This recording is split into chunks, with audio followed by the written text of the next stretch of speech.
Hello guys, welcome back to Ikuruku TV. Now, this is a very important information for those of you who are trying to take advantage of the border opening by the Niger Republic's government that revoked the crossing of migrants through their border.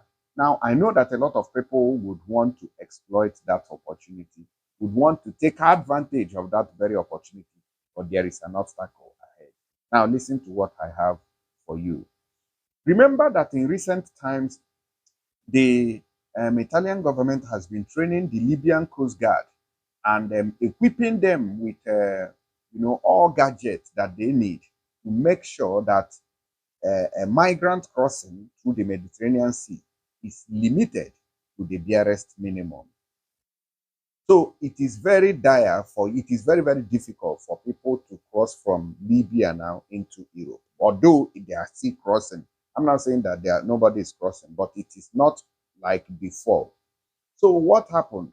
The route was shifted from Libya to Tunisia, okay, and it was going fine. So majority of the people who have arrived in Europe or Italy so far this 2023 took the Tunisian route, and it has been fair, to be honest with you.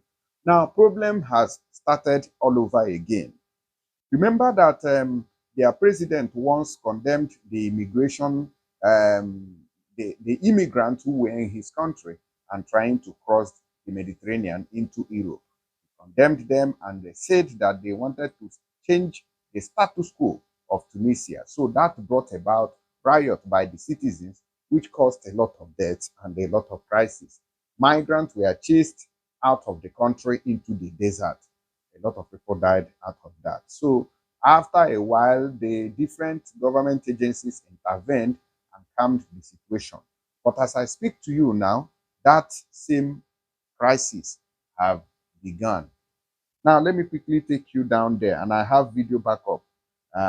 Now, we have alarming report from Àttàcks that the Tunisians started attacking the blacks, that is sub-Saharans, in the Zaytun area and burned all their tents, food, and valuables. Those who survived the attacks are being chased by thugs. Let me quickly start with the video, and I have two videos here to back up what I'm telling you right now. So this is one of the videos when these migrants from black Africans, including Nigerians, were being chased into the desert, deep desert. And you know what happens when you are chased into the desert where you cannot see food. Now, if you look at this picture on my screen, you are going to see the kind of sand there, which shows that it's not vegetative. There is no vegetation there. So this place looks homely, okay? This is close to houses, where houses are built. Now, what happens here is that the thugs are chasing this immigrant deep into the forest where they are not going to be able to get water, okay? And many people lose their lives in that process. Now, watch this video with me. If we don't turn it, you You can see Tunisia. no.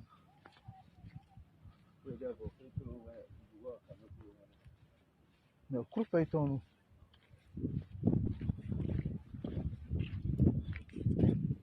Não? Não, qualquer vez. You can see they burned their tents. Tunisia. Everybody is running helter-skelter now as I speak to you. So if you have somebody who is making this perilous journey, who is making this dangerous journey, either in Libya or in Tunisia, trying to confirm their location if they have moved to Tunisia, because Tunisia is the only viable, very easy route available now, because their president rejected about 250 billion euros that was given to him to stop immigration. I don't know if they have struck another deal since then. Let me quickly play you the second video and also give you the update on that video so you know what's going on. So before you start thinking of just jumping into Niger Republic because they have opened their borders, to consider the dangers ahead as well, chased away from their homes, hunted down like a bunch of terrorists, pushed to the open air in the desert, and engulfed by firearms with nowhere to hide but to fall into the Mediterranean Sea. This is the current state of unarmed sub-Saharan Africans in Tunisia being met with live ammunition from Tunisia National Guard. So it is very serious issue now. Don't joke with it. If you have somebody who is in that route, please contact them now to know what is going on. Let me play you this second video. Watch. You can see that smoke up there. I think that should be a firearm. Vous voyez? Ouais, non? Tu vois? Fume où il y aurait voté, go! Ah! Comment on a t'amené, nous, quoi? Yeah. All right. So this is the current situation in Tunisia now. The migrants there who are trying to prepare for their crossings are restless because they are being attacked by the citizens, or even their government forces are attacking them, for being in their country. So that tension that the president created, or that impression that he created or he made, is still standing. So it is not backing down anytime soon. So when going to these countries, you have to be very, very careful. And what is the consequences of this kind of situation? The consequences is that the citizens who have upper hands can now pick people. They will kidnap people and put them into their houses and start using them to extort or demand ransoms from their families. That is how it works. You can be, I remember back then in Libya, there was a place they call Sabashrin. Okay. I happened to be in that camp when it was busted in Libya. Okay. So what happened? The IOM and the Libyan police came one day and busted the camp. And the place was very peaceful. Nobody would harass you in that region, the entire region. Nobody would harass you. There was nothing like kidnapping.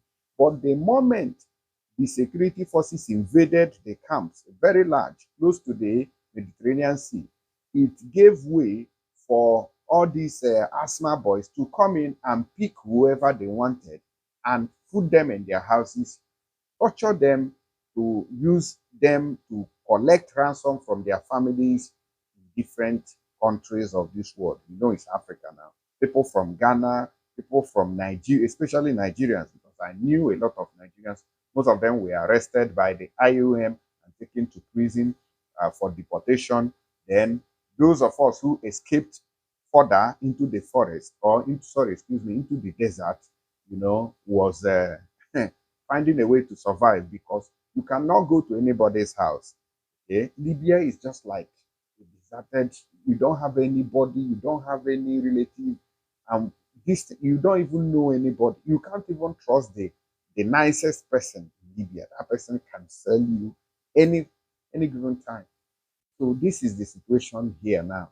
I don't know what will be their fate. So in case you are part of those people, or you know somebody in this year who is going through this kind of a thing now, as it is hot, please let us know through the comment section. We would like to hear, or you have information on what is going on there. We also like to get a report from you, so that we can also put it out there for people to know what our people are going through, so they don't just run into this journey. Because most times we don't really know the full context of traveling. We just want, you just go to Libya, get to there, and you enter the next available Lapa to Italy or Europe. And we feel it is that simple, not knowing that there are a lot of millions or thousands of obstacles that you might face. Okay, so this is one of it. These people now are going through hell, and any day one of them comes out, they are going to tell you their stories, or his stories, or her stories. So imagine a woman now with baby in this situation. Wow.